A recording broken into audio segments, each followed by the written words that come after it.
আরো একবার অঘটন ঘটল রুকনি নদীর অস্থায়ী সেতুতে। ভাগা শেরখানের বিকল্প সেতু থেকে নদীতে পড়ল অটো রিকশা। ভাগ্যিস প্রাণ রক্ষা চালক ও যাত্রীর। নদীতে ভেসে গেল অটোতে বোঝাই থাকা মাছ। ফিশারির মাছ নিয়ে সেতু পারাপারের সময় সেতুর নিচে নদীতে পড়ে যায় অটো রিকশা। রুকনি নদীর উপর বাঁশ এবং কাঠ দিয়ে তৈরি সেতু থেকে নদীতে পড়ে গেল যাত্রীবাহী অটো। গুরুতর জখম চালক। সেতু নির্মাণ কাজে বরাদ্দপ্রাপ্ত ঠিকাদারকে দায়ী করেছেন স্থানীয়রা। বুধবার শেষ রাতে ফের অঘটন সংঘটিত হলো কাছাড় জেলার ভাগা বাজারস্থিত রুকনি নদীর উপর তৈরি বাঁশ এবং কাঠের সেই অস্থায়ী সেতুতে। নিয়ন্ত্রণ হারিয়ে সেতু থেকে নদীতে পড়ে গেল যাত্রীবাহী অটো রিকশা। ভাগ্যিস কোনো প্রাণহানি ঘটেনি, তবে গুরুতর জখম হয়েছেন অটো রিকশার চালক। বিগত কয়েকদিন আগেও অনুরূপভাবে দুটি অটো রিকশা নদীর জলে পড়েছিল। আরো একবার সেই সেতু থেকে ছিটকে নদীতেই পড়ল অটো রিকশা। জানা গেছে, বুধবার রাতে কর্কট বস্তি থেকে ফিশারির মাছ বোঝাই করে আইরনমারা বাজারে নিয়ে যাওয়ার উদ্দেশ্যে রওনা হয়েছিল দুর্ঘটনাগ্রস্ত অটো রিকশাটি। ভাগা বাজার রুকনি নদীর উপরে বাঁশের সেতু অতিক্রম করতে গিয়ে নদীর জলে পড়ে যায় সেটি। চালক এবং একজন যাত্রী ছিলেন অটোয়। চালক ভাগা বাজারের বাসিন্দা আব্দুল মুনিব লস্কর, তিনি আহত হয়েছেন। অটোতে থাকা মাছগুলি নদীর জলে ভেসে গিয়েছে বলে জানা গেছে।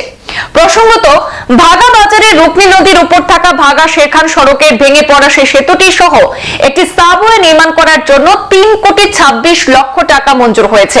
কিন্তু ভেঙে পড়া সেতুর ধারে ক্রমে 3টি বাঁশের সাঁকো নির্মাণ করে দেন কাজের দায়িত্বপ্রাপ্ত ঠিকাদার। 2-4 দিনের মধ্যে জলে টরে ভেসে যায় বাঁশের সাঁকোগুলি। এরপর কাঠের খুঁটি পোতে উপরে খড় ও বাঁশ দিয়ে চাটাই বিছিয়ে জনগণের যাতায়াতের জন্য নড়বড়ে একটি সেতু নির্মাণ করে দেওয়া হয়। গত সপ্তাহেও ভাগা শেরখান সড়কে রুকনি নদীতে পড়ে যায় যাত্রীবাহী দুটি অটো রিকশা। প্রত্যক্ষদর্শীরা জানিয়েছেন, যাত্রীবাহী অটো কাঠ ও বাঁশের সেতু দিয়ে নদী পার করার সময় ভাগা বাজার প্রান্তে নদীর তীরে উঁচু জায়গাটি উঠছিল। তখন অটোর পিকআপ কমে গেলে পেছন থেকে এসে নদীতে পড়ে যায় অটো রিকশা। এই ভাগা শেরখান সড়কের উপর থাকা পাকা সেতুটি ভাঙার পর থেকে চরম দুর্ভোগে পড়েছেন নদীর পূর্ব পাড়ের লক্ষাধিক মানুষ।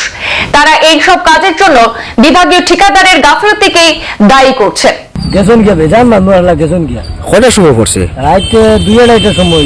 2-2:30টার সময় পুলিকান একবারে গেছে গিয়া এখানে দিয়া মানুষ লইয়া পারে না। মানুষ আইয়া মোবাইল ও মানুষ লামাইয়া দিও, মানুষ লামাইয়া দেয়নি। আইয়া তারা ডাইরেক্ট মানুষ লইয়া ইয়া উঠি গিয়ে হিগে হিগুর ফাও ভাঙ্গা, হিগুর উড়াত ভাঙ্গা, হিগুর ফেট ভাঙ্গা, ও ওটা হইয়া ডাইরেক্ট লইয়া আইও। তাতে হিদিন স্কুটি আলা বেটারে কইলা বলে নেনাগু লামাইয়া দে, নেনাগু লামাইয়া দিল না। হে উস্তামি করি লইয়া লামাত লাগিয়ে দলাইয়া বললো। সংবাদ এই পর্যন্তই। ফিরছি পরবর্তী অন্যান্য আপডেট নিয়ে। সাথে থাকুন। ধন্যবাদ।